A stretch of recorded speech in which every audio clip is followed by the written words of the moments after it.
This is Orion on Ice. And Here we are your are hosts, back. Josh Egan Orion On and Ice. Jarek We are Moore. ready to ramp up the season. We're coming at you fast. We're coming at you hard. This is going to be one of those seasons where the content's going to be coming left, right, and center. Season hasn't even started yet, and we got clips for days. We got so much to talk about, and we're going to start right off the bat with probably one of the biggest stories in hockey right now, if not could be the biggest story of the season. Jack Eichel stripped of his captaincy in Buffalo by GM Kevin Adams this morning. What did you think of this initially? Then we'll break down the story. I love it. I mean, like the guy's admitted he doesn't want to be there. Like, why would he have the seat? Like, we have guys on our team that want to be there, that want to make Buffalo a better city to play in. They want to make Buffalo a better team to play for. Mm-hmm. So why not give it to a guy that wants to be there and wants to be the captain? This guy has said he wants out. Like, obviously, with all this injury drama, which obviously I'm on the side of Jack for. Yeah. I'm not going against Jack when I'm saying he shouldn't be captain. I think it's just an obvious when it comes to him not being captain. But when it comes to all the drama, just put the drama aside, give the seat to somebody else. They probably honestly won't even give anybody the captaincy this year.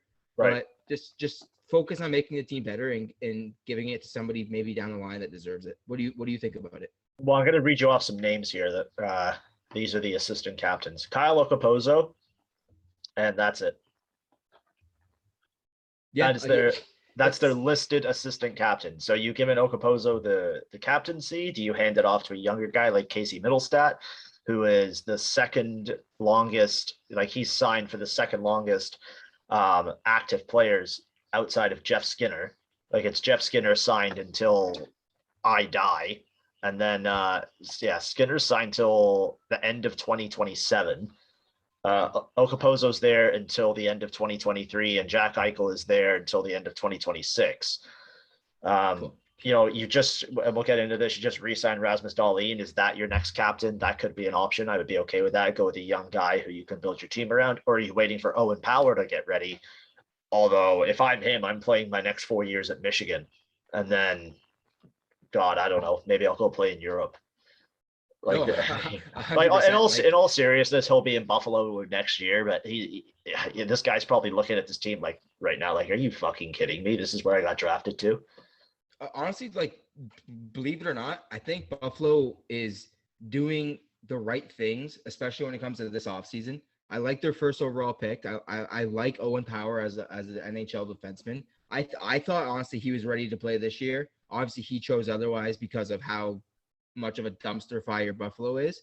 But I think the management in Buffalo is really going to learn from giving the captaincy to a young player before they're actually ready. So I think they just wait it out. They take the Toronto Maple Leaf approach to wait till you actually have somebody or multiple players that are ready for that captaincy and then go from there, because I think they're doing things that are putting the team in the right direction. But I don't think giving the C to a young player or a player and crushing their development is the right thing to do. Well, I gotta disagree with you on that one, because I think Jack Eichel was ready to take that captaincy. He was carrying the team. He was a top 10 player in the NHL. He was, lighting up the league with his, point production and everything. And then this neck injury comes along and he finds a way to deal with it. He wants to get, I think it was like disc replacement, and the Sabres wanted him to get a neck fusion. And he said, no, I don't want to do that. I want to do it my way. And the Sabres, Yeah, he wanted like the back. artificial disc replacement, I believe is what Jack Eichel wanted. Yeah, something like that. And the Sabres wanted him to get like a neck fusion, which is similar to what Edge got. He had a triple neck fusion though, which I guess is a little different. But man, it's such a mess over in Buffalo. Like, Jack Eichel has played his last game as a Buffalo Sabre. He showed up today for training camp because he has to do the physical. Obviously, he failed it. So within 10 minutes, we get news that Jack Eichel has failed his physical, which was no surprise, but it's still kind of jarring to read. And then we get news that he's been stripped of the captaincy. GM Kevin Adams was saying, like, oh, we need players here who are committed to the team and ready to go. And I spoke to Jack about this, and he was more than happy to let it go. So I feel so bad for these Sabres fans. They don't really have too much to look forward to. And I think like it was kind of summed up perfectly because Dom Lucian over at The Athletic right now, he's releasing like team previews for the year. And his Sabres one came out this morning before the Eichel news. And it was like, the headline was Buffalo Sabres. It can't get worse, can it? And then literally 2-3 hours later, it does get worse. And I'm thinking, oh man, this is just when you think it can't get any worse, it does. It's so brutal for that fan base over there. See, I'm gonna actually disagree with you when it comes to it getting worse because of the news today. I actually think it's getting better. I think this is a step in the right direction.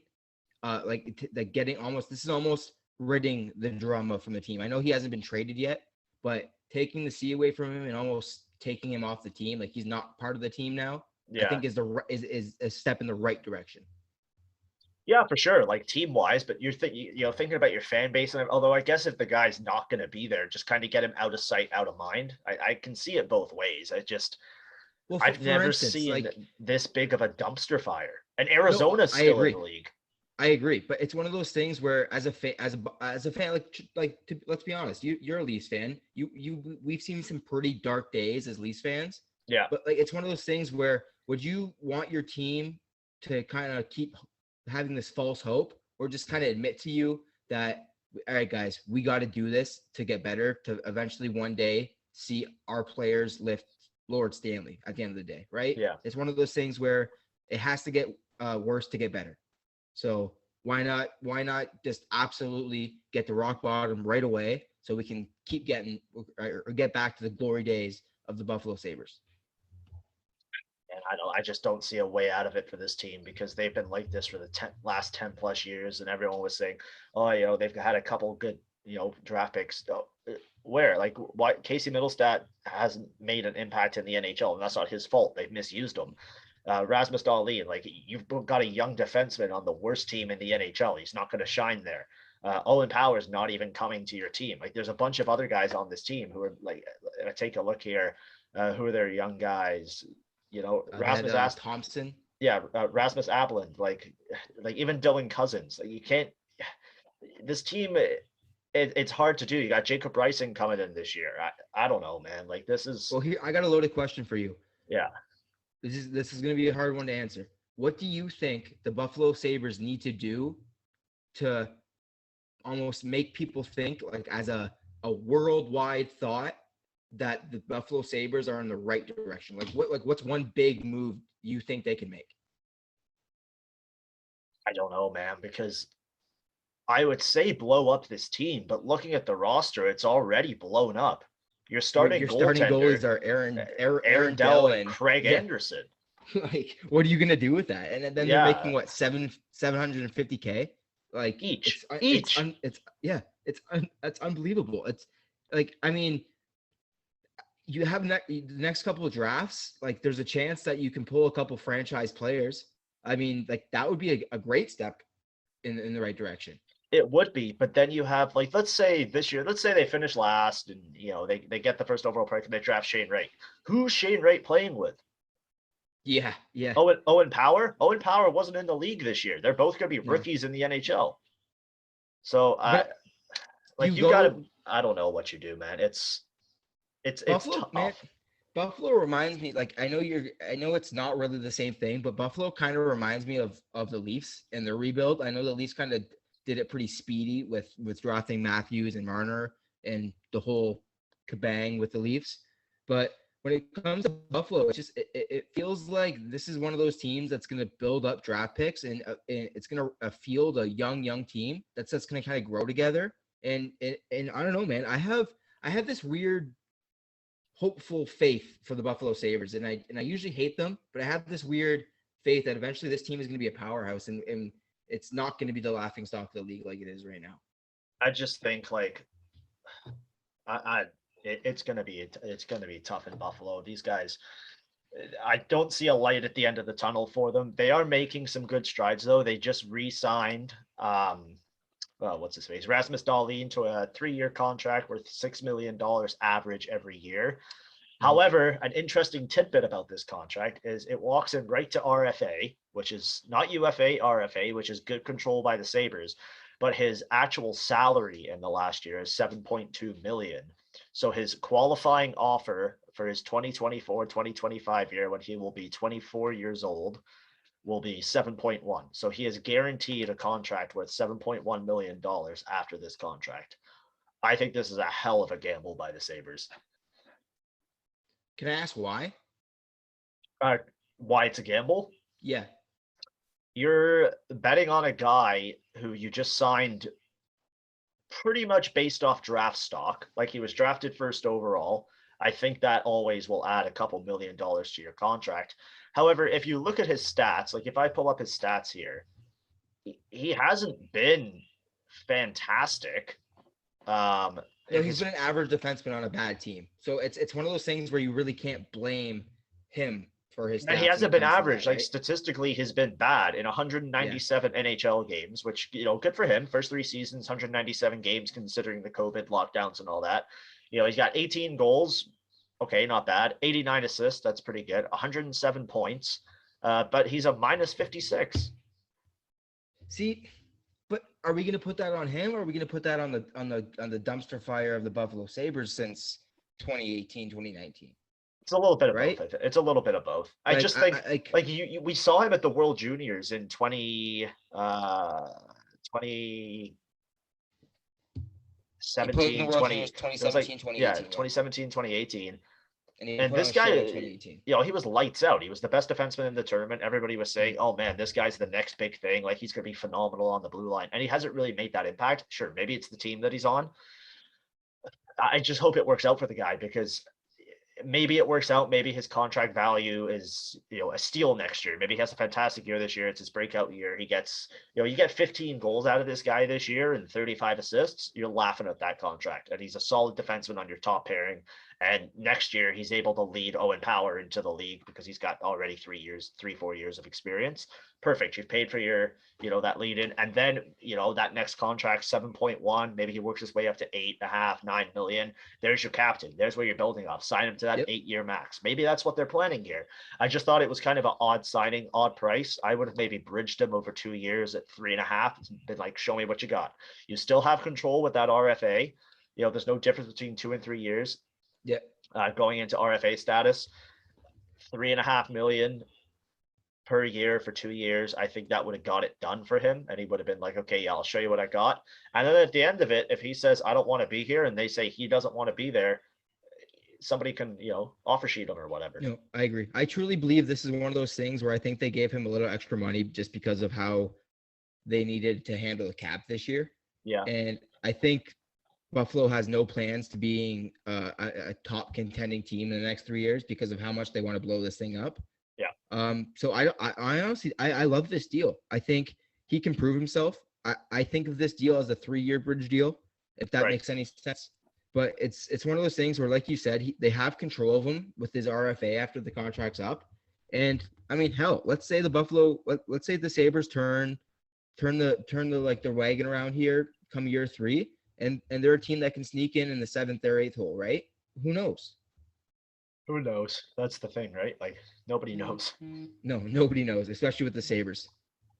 I don't know. I just kind of hope the Sabres turn it around because, and that's the thing. We're like dunking on the Sabres here, but we want them to do well. Yeah. Well, I mean, hell, like I know that I want to get my passport here so I can go down to get some Leafs action in Buffalo. Because I want to see the Sabres be good. I want to go down there and watch some competitive hockey, right? Right. I mean, I just want to congratulate them on their win on March 13th at Tim Hortons Field, because they're definitely going to win that game against the Leafs. The Leafs always lose especially if like we're going.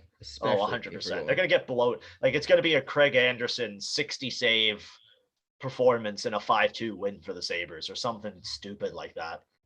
It'll be my first Leafs game because I don't plan on getting tickets before that. So it'll be my first ever Leafs game, and I guarantee they will lose. You're hearing that now from Jarek Moore. You should place the future bet. I should. I will do that. I'll do that tomorrow. We'll figure out. I'll figure out how to do that. One last note on this Dahlin deal. There's a tool on Cap Friendly I like to use that compares contracts.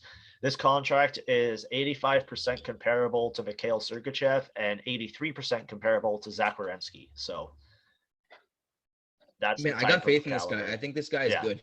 So. Yeah. I think he has the potential to be a Mike Green type defenseman, put up 30 goals a year.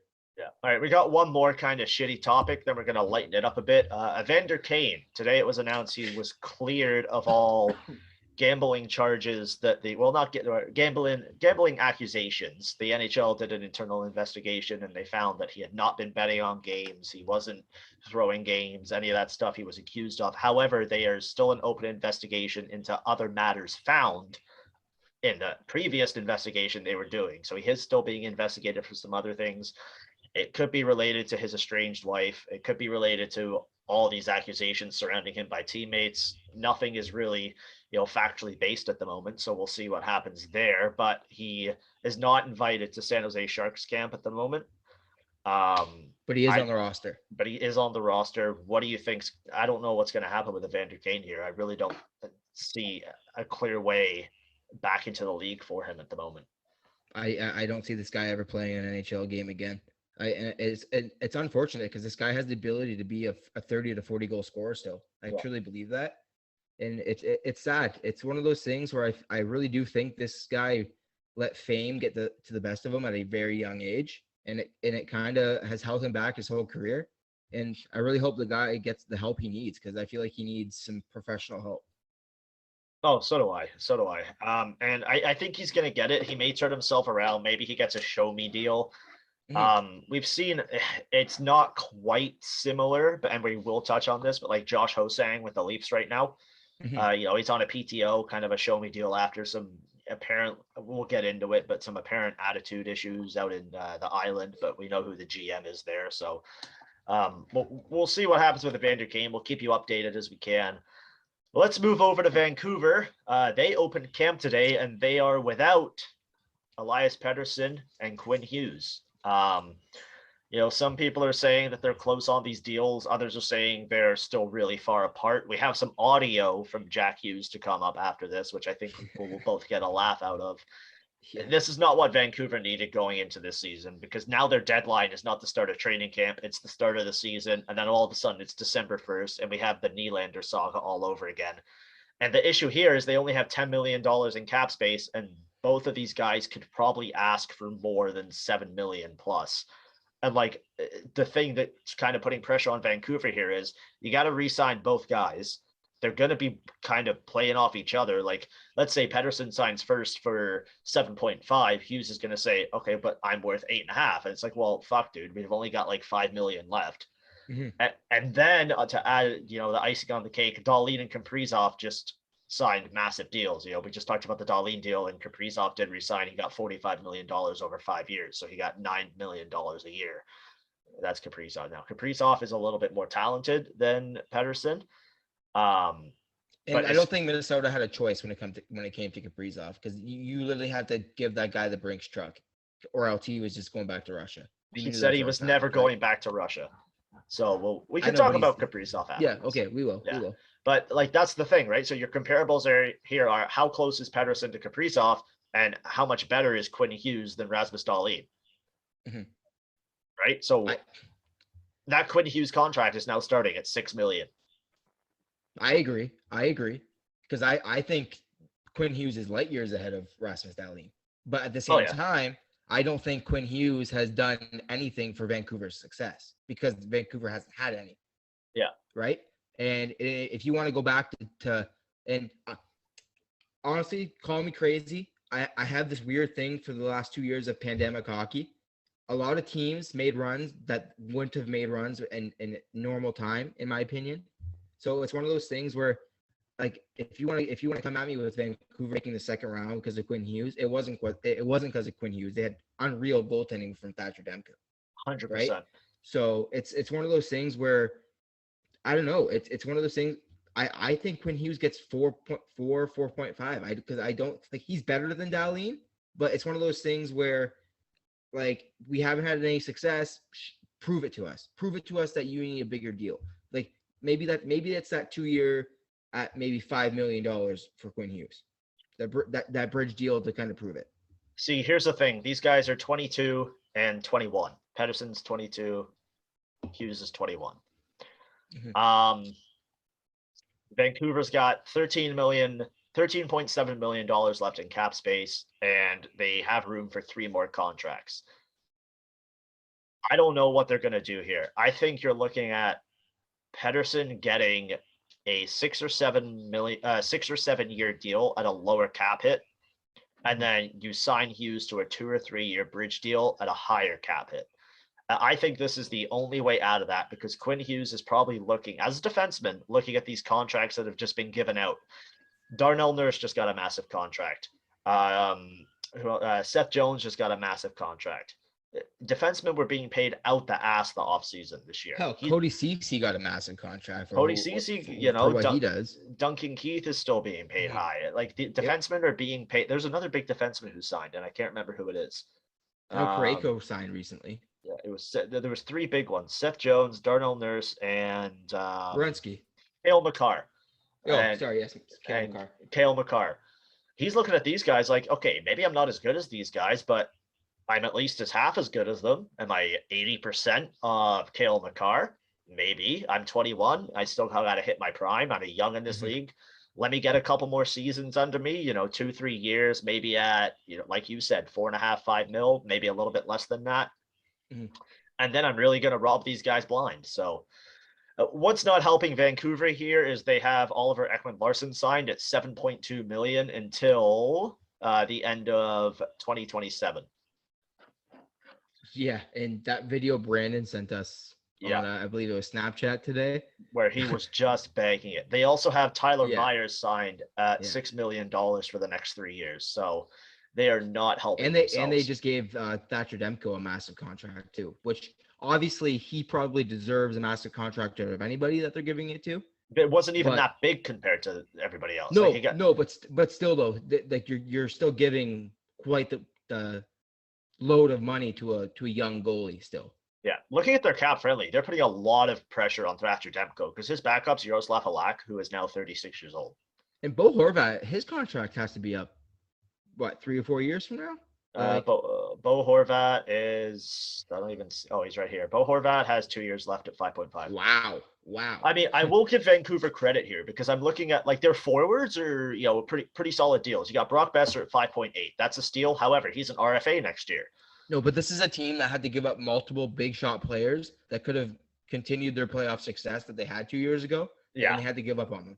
Like Tyler Toffoli, who's in Montreal right now, who honestly all 31 teams would love to have on their team. Right? Like, yeah, for sure. It's crazy. It's terrible cap management. And Jim Benning is proven that he's not an NHL GM. He's a fantastic scout, horrible GM. No, I agree. Horrible GM. So Vancouver's got to figure this out quickly because, like, us in Toronto, we can tell you. I don't know if you remember when Nylander was holding out for his money, and his contract right now is looking fucking beautiful. I love Willie. I love his contract too. Like, that's a steal, but like, it's not fun waiting until the very last hour of eligibility to see that contract signed. So no, that December 1st was not a fun day. Where were you when he signed? Do you remember? I was sitting on my couch getting ready to watch the game against Minnesota. Me and my dad were actually talking, and my dad didn't think he was going to sign. My dad said to me, "Nope, he's not signing. He's going to sit out, and we're going to trade him." And I'm like, "No, Dad, he's going to sign. We're going to sign him at a good deal. Everyone's going to think it's going to be too much at first, but it's going to pay off for us. I think he's a really good player, and hey, it's looking really good for us." I was sitting on my couch, and I remember he signed, and I looked over to Ashton. I was like, "All right, let's go. Let's win us the Stanley Cup." And obviously, we haven't done that yet. But and then he had a brutal second half. Yeah, that was not fun. That was not fun to watch. He had a pretty good playoff series though. Like he's performed in the playoffs. Like he obviously, if you look at his points, it's probably not exactly what you want to see. But I've liked William Nylander as a playoff hockey player. I feel like he always steps his game up when he really needs to. He did, especially. And I think he's having a really big year this year. That's my take on William Nylander this year. I think he's putting up 30-35 goals this year. I got him 40. I'm gonna say it. William Nylander, 40 goals. I'm not mad if he scores 40. I know you're not. No, definitely not. You want to hear what Jack Hughes had to say about this situation? I want to hear this because I think he's an idiot. Oh boy. So you haven't heard this before? I think I read a little something, but I haven't actually heard the quote because I want to like read hear how he says it. All right, so this is courtesy of Tim and Friends. He was on there on September 20th, so a couple days ago. So this is a minute long. Just take a listen to this, and we'll talk about it after.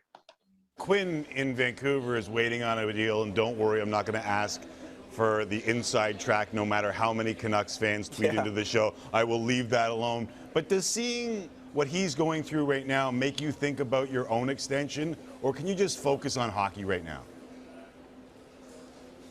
Yeah, just for me, I think I'm just gonna focus on the game. Let my planning do the talking. See how the year goes. But you know, Quinn, he's deserved the money he should get. You know, he's had two pretty good years. I know last year, people were talking about his defense and his dashes, but you know, when you play on one of the worst teams in the division and in the league, that's bound to happen. So. I think he's just waiting now. I know he loves Vancouver and he wants to play there, but the number has to be right. So we'll see when that gets done. Can I just ask Go where New Jersey was? Yes, I got a couple points on this, but what's your initial reaction to that? What an idiot! Like, the guy sounds like an idiot. The guy's talking. He plays on one of the worst teams in the league. Yeah, I know. Like, can you do me a favor and look up Jack Hughes' stats from last year? I'm pulling it up right now. And let's talk about his dashes. Like, come on. How can you take this guy seriously? The guy just used the term dashes in the same sentence of him dissing another hockey team in the National Hockey League. Like, come on, man. Like, what are you doing? Jack Hughes last year in 56 games had 11 goals, 20 assists, 31 points. And First overall pick, guys. First overall pick. And was a -3. What did the 2016 first overall pick do last year? Oh, Austin Matthews, 41 goals, guys. 41 goals. Like, this guy sounds like this Hughes guy sounds like an idiot. What, like, come on. I thought, okay, so I went into this because I saw it was Jack Hughes talking about his brother Quinn. I'm like, oh, there's gonna be some, like good natured ribbing, kind of like the Tkachuk brothers do. No, this guy was dead ass serious about calling Vancouver one of the worst teams in the league, and I'm like, hang on a second, don't you play for the fucking Devils? Like, yeah, really. Wow. Like, I don't know. I usually like that kind of stuff. I like the chirps. You know me from talking to me. Like, I like to chirp people. Yeah. But it's just like, come on, guy. Like, what are you talking about? You play on the worst team in the league. Like, yeah. Come on. It's pretty close. Like, they're not the worst, but it's pretty close. They were last year 56 games. Oh my God, they were bad. 19 wins, 30 losses, 7 OT losses. They had 45 points. And I'm still a believer that I really think that COVID fucked the Canucks. Like, I honestly think that. Oh yeah, I think they could have made the playoffs. Yeah, they were. Well, I hear me out. They finished 8 points back. They would have been where Montreal was if they made the playoffs. Like, Montreal was that bad. They looks like they technically had a better record than Montreal. Yeah, like Montreal had 24 wins, 21 losses, and 11 OT losses. Yeah. So they technically went 24 and 32. Yeah. Vancouver went 23 and 33. Yeah. So wins and losses, Vancouver wasn't too far behind them, but we have that stupid overtime point. Yeah, it's dumb.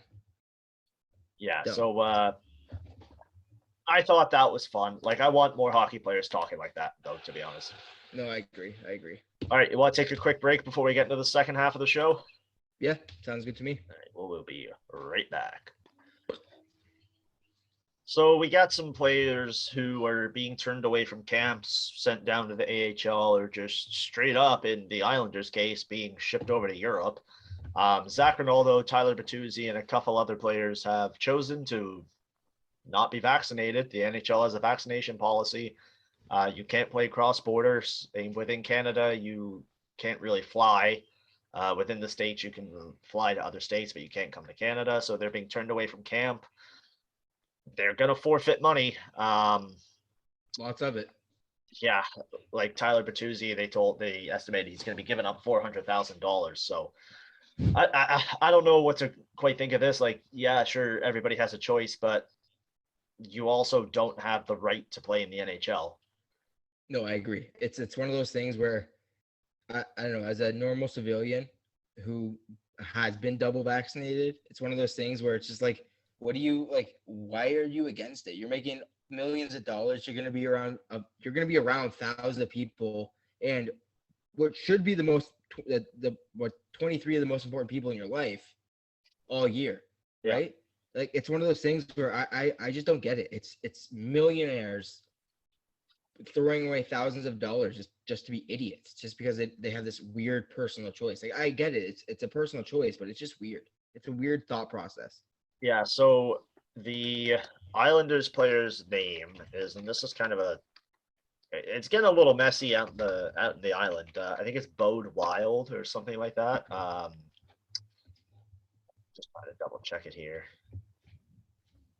Yeah, Bode Wild. He isn't vaccinated, obviously. He's the only Islanders player who isn't. And he put some stuff out online. He pretty much said, like, yeah, hoping my human rights are enough to let me play. What a world. Yeah, something like that. It's like, dude, like it's your human right to not be vaccinated. Like everybody has a choice there, but it's not your human right to play in the NHL. It's not your human right to, make millions of dollars playing hockey. And I was just dying laughing because it's so Lou Lamoriello. Like this guy's trying to go to war with one of the most cutthroat GMs in NHL history, and Lamoriello is straight up said, "Yeah, we're just gonna send this guy over to Europe." Yeah, no, seriously, it's ridiculous. And then like my favorite thing about all of it, well, not my favorite thing because it's no laughing matter. We're just trying to make light of it. Like Zach Ronaldo was speaking at a PPC rally. He's like, I'm not anti-mask, I'm not anti-vaccination, I'm not all that. I'm pro-choice. It's like, dude. What these people need to realize, it's like if you're doing something that's against the norm, you're anti. That's how it is. It's I don't care what you think you're doing. That's what it is. If you're just being like, out of thousands of people who are wearing masks, like I work retail, I see hundreds of people a day, and out of those hundreds of people, I see up to 5 people without a mask. That's not a choice. That's anti. That's you. And you know what, though? What you think you want to do. Let's look at it from this way. Let's say Zach Ronaldo doesn't want to get vaccinated. Okay, fine. That's your choice. That's your right. Nobody's forcing that on you. Mm-hmm. Now you can't do this. Now you can't do that. You're not allowed here. You're not allowed there. Those are the new rules. You know what you can't do if you don't have a driver's license? Can't drive. You can't fucking drive. You know what you do if you don't have a passport? You can't go fly. anywhere. Yep. I don't have to. You don't have to get a driver's license. Nobody's forcing you to get a driver's license. Nobody's forcing you to get a passport.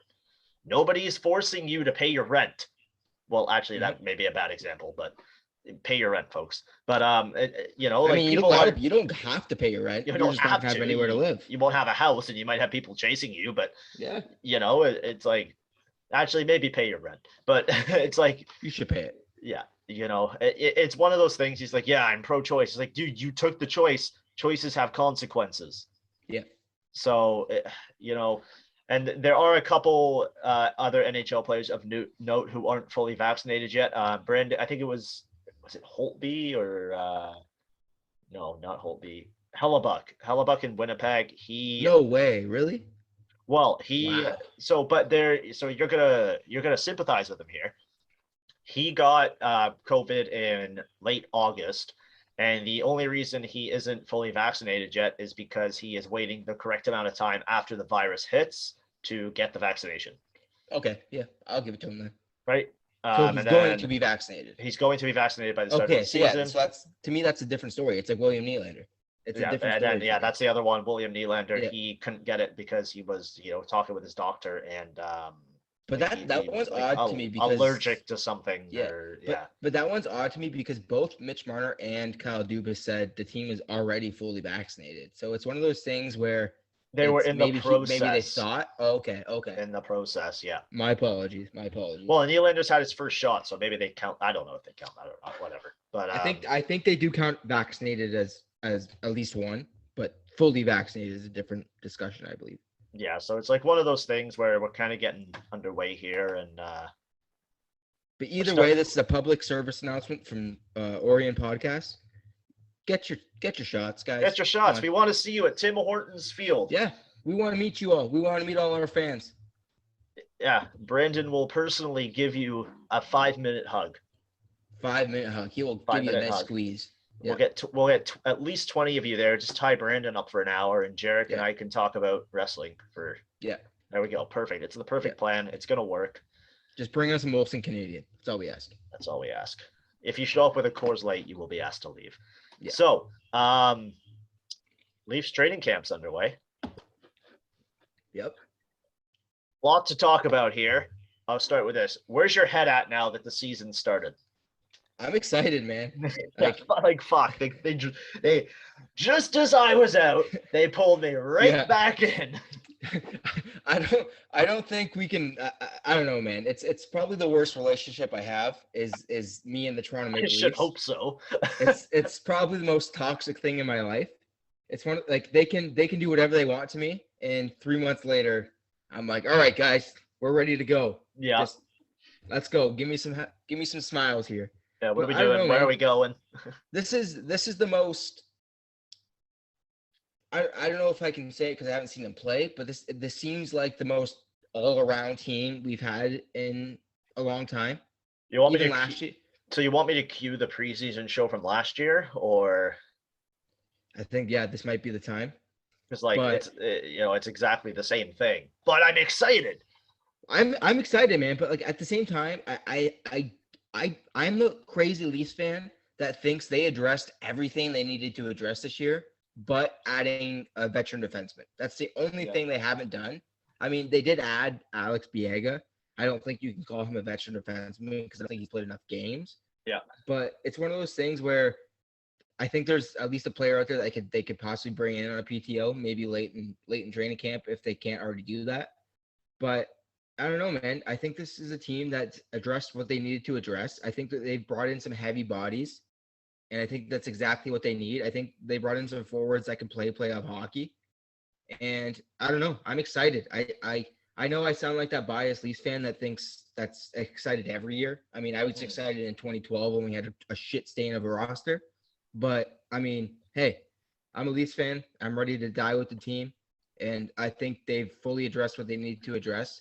I still think what they did in that North Division is legit.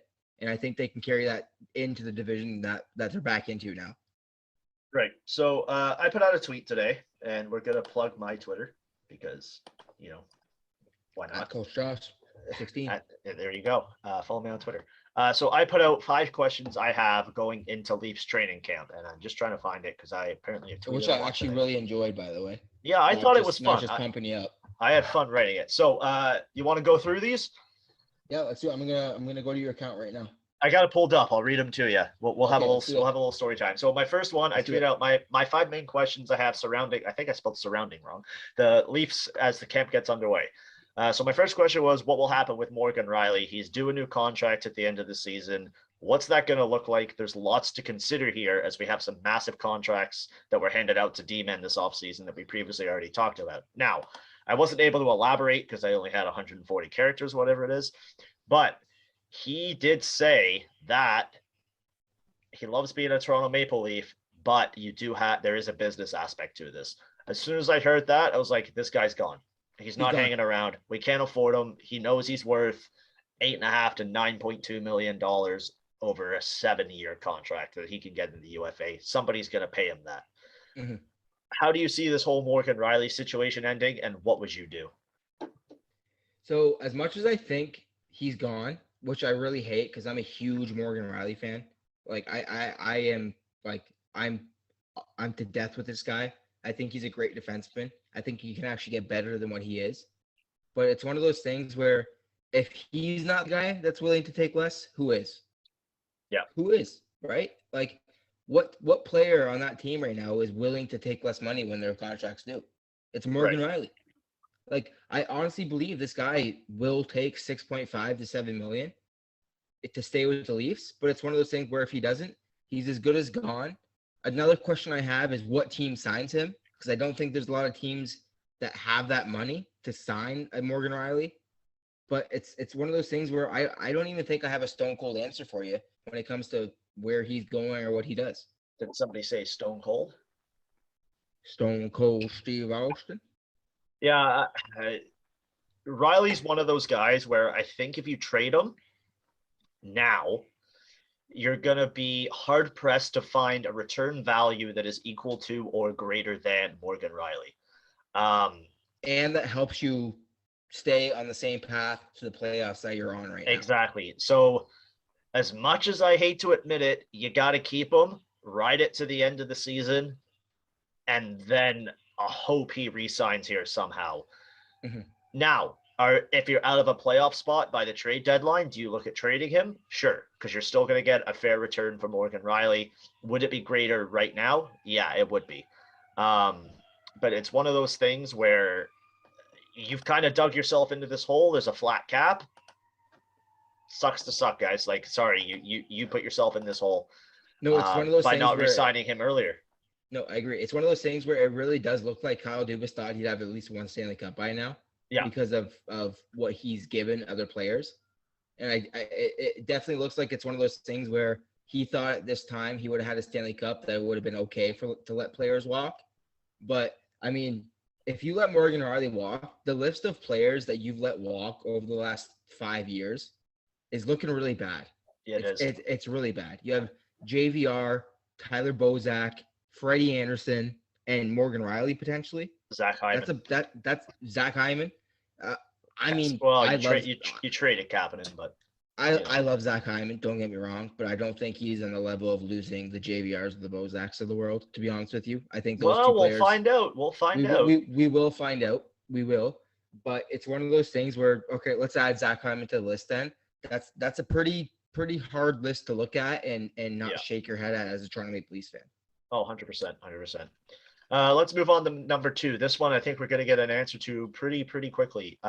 Austin Matthews had wrist surgery this offseason. He will be ready to go by the start of the season, but he's going to be missing pretty much the start of training camp. He did skate today, but he will not be handling pucks till next week. So there's some background on that. My second question was, will Matthews' wrist injury slow him down at the start of the season? He's known to start the seasons hot. We've seen him do it. I think 2 years ago, he had 10 goals in the first 13 or 14 games of the season. But now that he's coming off a wrist surgery, he's not going to get the proper prep time. Do you think that's going to slow him down out of the gate? Or is this guy still going to be lights out or even better now that his wrist is fixed? I think this guy's going to be even better. Like, I think the sky's the limit with this guy when it comes to scoring goals. I think he's the best goal scorer since we're going to see since Ovechkin. I think he has the potential to even be better, maybe. Yeah. And I know I'm a Toronto Maple Leafs fans, guys. Like, I know that, but it's one of those things where I truly believe this guy is the best scorer in the league. Maybe after Ovechkin right now because Ovechkin's still in the league. Yeah. But like the guy's shot is unreal, and I think we've seen what he can do with a bum wrist, and exactly, and the potential time off to give that wrist any time to heal is a positive for that man. And I think he's gonna do some crazy things with the puck when it comes to scoring goals this year. So I'm going to kind of counteract my own question here because I think he does see preseason games. I think he sees the last 2. I think he's going to get in there. He's going to want to be ready to go. This guy's so pissed off from last year, and he loves being in Toronto. People are saying like, oh, he's going to leave for Arizona. No, he's not. He is, and we can. I don't know if you saw the prices for this. The new Toronto Maple Leafs clothing line with Justin Bieber's clothing company, like the Drew thing. Like they just released a clothing line with Justin Bieber, who's Austin Matthews' best buddy right now. This guy loves being in Toronto. He's a god here. Like I'm not even going to say superstar because he's a god. He's staying here. He's going to want to show this fan base like he's here to perform. He's probably going to get 50 goals this year. Will he start slow? Maybe. But what is slow for him? Is 7 goals in the first 14 games? Yeah, 7 goals in 10, 14 games. Is that a slow start for Matthews? Yeah, I think that would be one of his slowest starts to a season. So technically that is a slow start. But I'd be like, damn, okay, you're averaging half a goal a game. That's a 41 goal pace, which is right on cue for what he is normally doing. So I'm not too concerned about this. However, if he starts to slow down like mid-season and we see some fatigue, I think that's when I start to ask this question again. No, I agree with you 100%. But it's one of those things where, like I said, we've seen what he's done with a bum wrist. What can he do with a surgically fixed wrist? But and like you said too, like come on guys, this guy's not going to a UFC event with Justin Bieber 2 times, 3 times a year and not resigning in Toronto. I know that doesn't sound like it means anything, but this guy It means screams out something. Toronto. Yeah. This guy's a model, guys. Like this guy wants to be in two cities in the NHL, and it's either Toronto or New York. That's the only two cities that you're making money off the modeling that he's into. Yeah. And New York doesn't have the cap space, so it's all Toronto for me, folks. Yeah. Third question here. Will Mitch Marner's new mindset help him respond? With a pretty disappointing playoff performance this year, and not just Marner, the whole team. It was pretty disappointing game 5, 6, and 7. But Mitchie seemed to take most of the heat here. I will put myself in that boat. I did have a lot of hate towards him. Mm-hmm. He has said that he's coming in this season with a new mindset, that he's just going to look forward, forget about the past, block out the outside noise, and move forward. Now, criticism of players is fair, but when it's the middle of August and Mitch Marner is trending because somebody signed a PTO and people are asking, oh, but what would Mitch Marner get here? It's like, okay, guys, let's simmer down a little bit. Chill out, yeah. He got engaged this offseason. You and I have both been engaged. It's one of the happiest days of your life besides the start of hockey season. But, people are hating on his Instagram post. He had to go private. He's moving forward here, blocking out the fan base, which I think could kind of turn him away from the fan base a little bit. So I think he's got to win us back and we've got to win him back. So Marner's new mindset going into this season, do you think it's going to help him to just kind of block everything out, just look forward and forget about everything else? What do you think about this approach by Mitch? I like it. I really do. I think this guy needs to almost forget about how much of a Toronto Maple Leafs fan he is and just needs to go out there and do his job and play hockey. Exactly. That's really the best way I can put it. It's one of those things where I think he definitely needs to remember the past, but not think about the past. Yes. Like the past is the past for a reason. The only thing you can do is move forward. And I don't know. I think this it's one of those things where I think this guy lives and breathes to be a Toronto Maple Leaf, on the same level as John Tavares. Those guys love being a Toronto Maple Leaf, guys. Yeah. Like that they live and breathe the sport to be a Toronto Maple Leaf. All they want to do is win a Stanley Cup there. And I really truly believe that his new mindset and approach towards the game is really going to help him. Yeah, for sure. I agree there. But again, this is going to be one of those season-long stories that we won't get the answer to until game 1 of the playoffs. I'm excited. Next one is about team maturity. This is also going to be a season-long one. Jake Muzzin spoke, it was yesterday, it was media day, about the group, being more mature in games and in season, holding on to leads, playing maturely, preparing properly and all that. And Jake Muzzin, when he mentions something like that, I take him seriously. He's a vet in this league. Yeah. Got it. He's a vet in this league, and he knows what he's talking about. He's won a cup with the Kings. He's taken deep playoff runs. 2 cups with the Kings, I believe. And can this team take it to the next level and do that? Can this group grow to play mature, or is it going to be the same story this year with the same ending as last year? Well, I truly believe they took a step in the right direction last year, especially when it came to the regular season. Obviously, it was the same story as it is every year, it seems, when it comes to the playoff hockey in 7 games. Yeah. But it's one of those things where you could probably name off a few different situations where teams kept doing the same thing and getting the same result and eventually blowing through and winning a Stanley Cup. And I'm hoping and I'm really thinking that the Toronto Maple Leafs are on the same road. I think they're eventually going to get so fucking sick of losing in the same situation every single year and disappointing the fan base.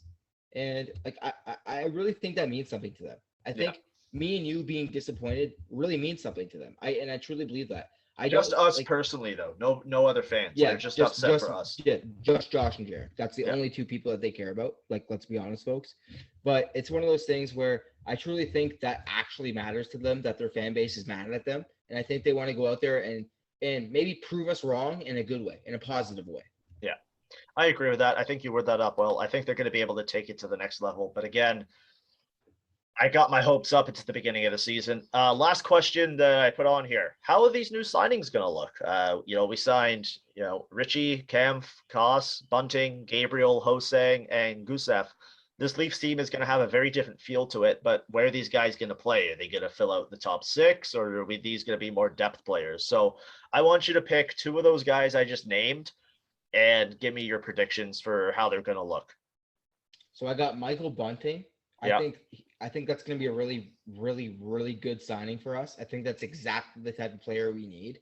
I think this guy has the potential to be a 25, 30 goal scorer. Like the guy put up 10 goals in 21 games last year with Arizona. And he's an asshole in front of the net. And he's an absolute asshole in front of the net, like you just said. It's one of those things where that's going to be the cover for this, Michael Bunting, but just as an asshole. Yeah, no, seriously. But like he's exactly what this team needs. It's that Wendell Clark, Doug Gilmour type player. Yeah. It's what can you give me that reminder of what Shanahan used, what they were missing? That killer approach, killer instinct. That killer instinct. And I think that's exactly what we added with Michael Bunting. And another guy too that I really like is Nick Ritchie. I think he's that big body that we've been missing since JVR. Yeah. And I think even he has the potential to put up 20 to 25 goals a year with us, especially. All right. I like it. So I'll take 2 players you didn't touch on. I'm going to start with Curtis Gabriel. I don't think people are talking enough about this guy. You don't bring in a guy like Curtis Gabriel to send him right down to the minors. I saw some lineup projections today, and I love The Athletic, but I thought this article was wrong. I won't say it was garbage because everybody's entitled to their opinion, but it was a wrong opinion. They didn't have Curtis Gabriel in their lineup. This was by James Myrtle over at The Athletic. Not that he needs our plug, but whatever. And he didn't have Curtis Gabriel in his lineup. Now, is Curtis Gabriel going to play every game? Probably not. But why do you bring in a guy like Curtis Gabriel? And I thought long and hard about this, and I came to this conclusion. This year's an 82-game grind. You're going over the borders. You got back-to-backs. You got 3 and 4s. You got 4 games in 7 nights. And then you got playoff series. You're going to need a spark every night. And you cannot rely on Wayne Simmons to do that 82 times a year. So if Wayne Simmons, or even Nick Ritchie, right? Even Nick Ritchie. So exactly, and that's why you bring in these other guys. Like Nick Ritchie can do that. Jake Muzzin can do that. Wayne Simmons can do that. David Kampf can get in the mix. Right? David Kampf can get in there. There's going to be a couple other guys who step up aggressive wise this year. I just think Michael Bunting. I just think Curtis Gabriel is going to be one of those guys who's going to bring it. Let's say he plays 76 games, 75 of those games he's going to bring it and throw a big hit, mix it up in front of the net, and just be ready to go and bring that killer instinct that this team needs. I think this is going to be a more valuable signing than people realize this year. Or he plays, or hell, let's say he plays 30, 35 games this year, right? He plays against those teams that think they can push this Leafs team around. They think that they can just push those star players around and boom, Curtis Gabriel's coming at you the next shift. And you go, okay, maybe we shouldn't touch up Matthews at the end of every whistle. Maybe we should just leave him alone because Curtis Gabriel's going to come down and shove his fist down our throat. Right? That's a guy. That's what he does. We're going to do a projection show next week, and I'm going to throw in some like fun little, what do they call them? Prop bets. And one of them is going to be, does Matthews have a fight this year? Don't answer it now, but that's going to be one of them. Okay. I like it. And my next player I'm looking forward to seeing, and I think we'll get NHL of the games this year, Josh Hosang. Listening to this guy's, post-media day scrums today, they were on the ice. He was saying, he pretty much said, hell, I will go to the ECHL and sharpen skates if that's what it takes to be on this team. This guy is going to work his ass off to crack this Leafs lineup. He just wants to play hockey. He wants a second chance. He's ready to go. Did he get a bad look in Long Island? Sure. That's in the past. He's ready to look forward, work hard. He was a talented player coming out of junior, and skill doesn't just go away like that. Let's take a look at Alex Galchenyuk. Alex Galchenyuk is not as talented as Josh Hosang, but the Leafs were able to turn him around, and he turned into a pretty valuable player for the Leafs down the stretch. If they can get, I think this season, if they can get 25 to 30 games out of Josh Hosang and he can put up 5 to 10 goals with a couple assists in there, you're looking at a confident signing there, and then you can start to use him into next year as well. So I'm excited to see what happens with Josh Hosang, and I think it's one of those feel-good stories too. And it's one of those things too, like you just said, he said he's willing to go play on the ECHL, right? So like, you could literally sign this guy to a contract where you're able to send him down occasionally and bring him back up when needed. Right? Yeah, for sure. And we actually have attached to this, I think we should do these here. We got 2 fan questions. So want to do those? Yeah, let's do it. So this is from @Pucktacular on Twitter. Are any of Sandin, Liljegren, or Robertson going to step up and play real minutes this year? I think Robertson will play some meaningful minutes this year. I think he really proved that he's willing to do anything and everything to make this team. I know that he maybe didn't make the right decision at the end of that last rookie tournament game against Columbus. I believe it was. He fucking tore it up in that tournament too. But he tore it up. He looked good. So it's one of those things where I think he's going to play some important minutes this year. And believe it or not, I think I read your comment on this one about Liljegren. I think Liljegren this year it's make it or break it. So I really think this guy is finally going to show us the type of defenseman he needs to be in the NHL. And I think he's going to get maybe 40, 45 games this year. And I think he's going to have a good 40 to 45 games this year. Yeah. Yeah. I think Sandin's going to see, I think he's going to be in the top 4 this year. And then I think Robertson's going to be in your top 9. You have to. Who else you got?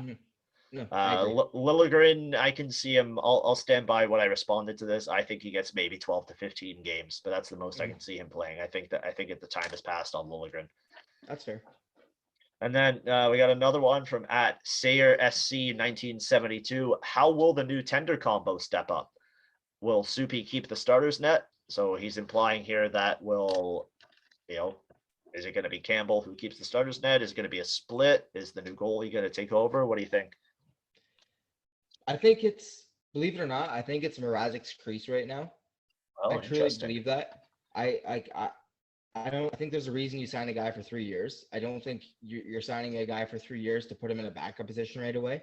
Yeah. And it's one of those things where I really do believe that Jack Campbell proved what he can do in limited starts.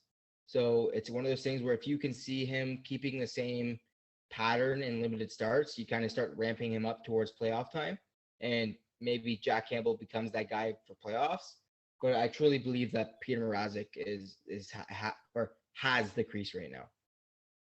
Interesting. I'm on the other way. I think it's Campbell's crease to lose, and I don't mind if he loses it to Mrazek. That's fair. I like that answer. I also don't mind a split. Yeah. Right? Hey, like we'll 40, see. 40 or 41 and 41. Who cares, right? It's whatever gets us a cup. Honestly, I don't care. If both play well and you make the playoffs, ride the hot hand.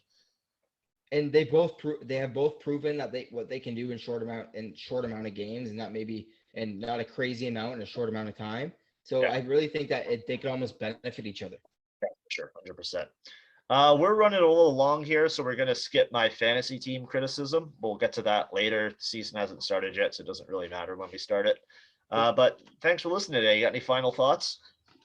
No, I think this is a great episode. I think we really touched on everything when it comes to the NHL today, and I don't know. I'm excited for this year. I think it's been two straight seasons of not a full 82 game stretch. Yeah. And I'm ready for the grind. I'm ready for the grind of sitting in my living room every night and watching all 82 games and maybe doing some live streams after. The grind of sitting in my living room. that's the quote. That's the quote for the day right there you go. Yeah, and we got some fun stuff planned for you guys this season. We're going to try and be more consistent with the shows. Obviously, when there's no sports to talk about, we're not talking as much. But now that hockey's and we don't back, want to sound like a straight wrestling podcast too, because we're not. We're a sports podcast, right? So. Anyway, go watch AEW Rampage Grand Slam this week. It's most fan. Just kidding. But yeah, like we're gonna come at you with some good stuff. Maybe I may have a giveaway planned. We may have some sponsorships coming in soon. We may have some live streams planned. So stay tuned. Get in before the bandwagon starts to form.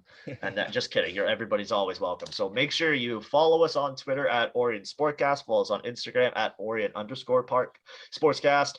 Like this video, comment on this video, subscribe to our YouTube channel, and we will see you next week sometime.